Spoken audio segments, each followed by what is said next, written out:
There we go. Don't think I was recording earlier. Like I said, most of the stuff I tend to watch is probably conservative base, even though I don't consider myself to be conservative. Ooh, that's going to be interesting. I guess I would consider myself to be libertarian. You know, as they describe themselves to be the best of both parties, both main parties. And that's how they make their party, you know, leaving out the worst side of it. You know, libertarians are pro-Second Amendment, but also pro-choice. Almost said pro-life. What else? They're pro-cannabis. They believe in less taxes, smaller government. One of the things they want to do is you take your Social Security, or the money that would go towards Social Security, and instead of putting that in a government-controlled account, you would have the option of putting in a 401k or IRA or something like that you can't touch until you're 65 or whenever you decide to retire.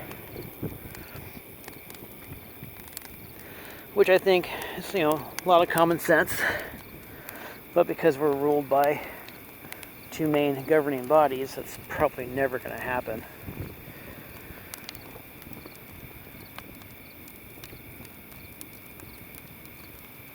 But yeah, I figure I'm out here in rural Minnesota, just enjoying my campfire. So I'm out here in the middle of nowhere where I can do this kind of stuff. I can sit out here, big fire, make it bigger if I want to. Have my 12 gauge sitting next to me in case of raccoons or Bigfoot, whatever.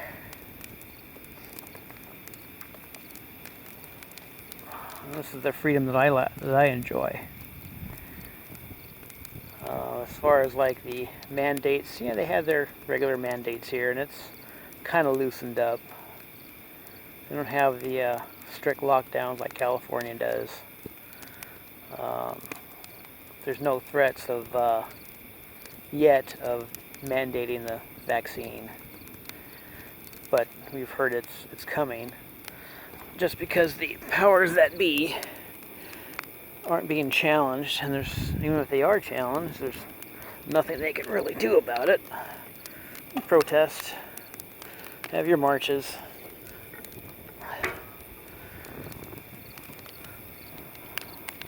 Sign petitions. That didn't work in California with their governor. Millions of signatures, all for nothing. The man made it known that the people were disappointed in Newsom's actions, but all that does now is tell him that he has the power to go even further than that. Our governor here, I don't really hear too much from him. You know, he's not one of the controversial types. Sure, people don't like him. Some people do like him. Obviously, he got voted in.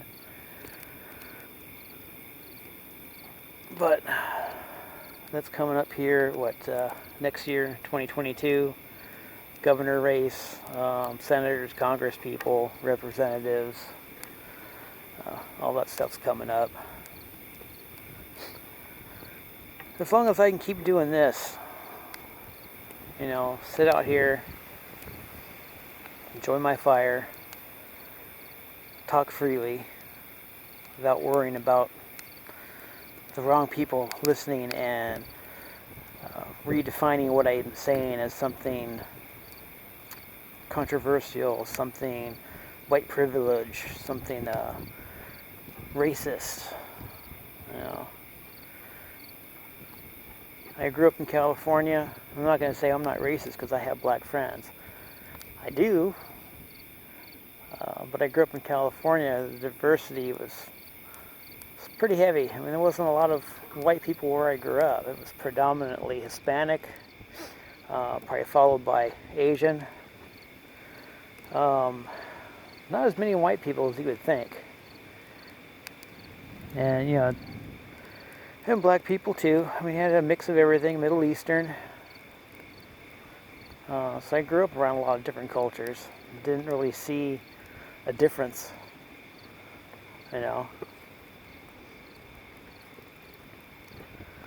But people are going to see things, they're going to define it in their own way, their own mind. I'm going to say just because the color of your skin makes you this, makes you that, even though they don't know you personally. Just odd. I don't know how people can do that.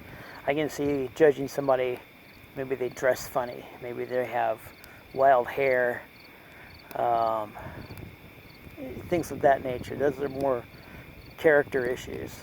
But as far as judging somebody on their race, no. So you can judge people on their intelligence or lack thereof, the way they treat other people, things of that nature. That's what you want to judge people on, if you're going to judge people at all. People are going to have different skin color, they're going to have different religions, they're going to have different foods that they eat or can't eat.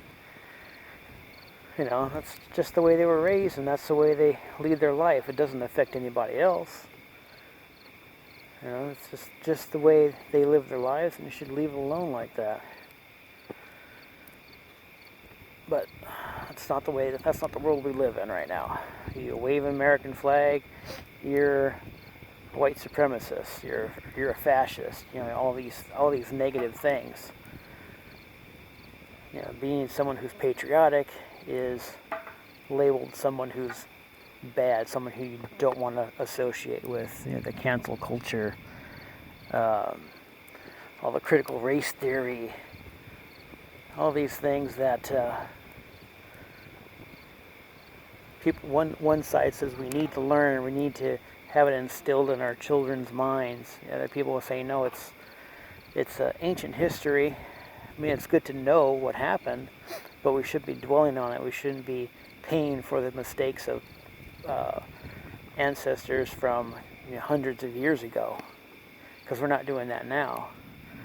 Slavery still exists in some countries. It hasn't been abolished.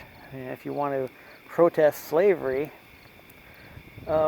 protest those countries that still practice it. That's if you're truly against slavery, then buy your ticket, go to those countries, wave your signs and your banners, do it over there.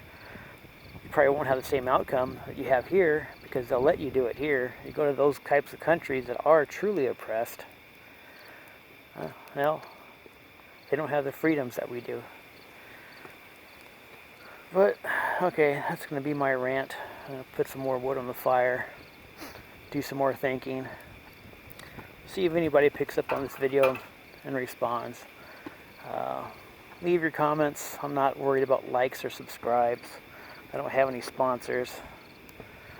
Just a guy out here enjoying the peace and quiet. It's kind of windy out here, but the open space, again, the freedom to do what I want to do.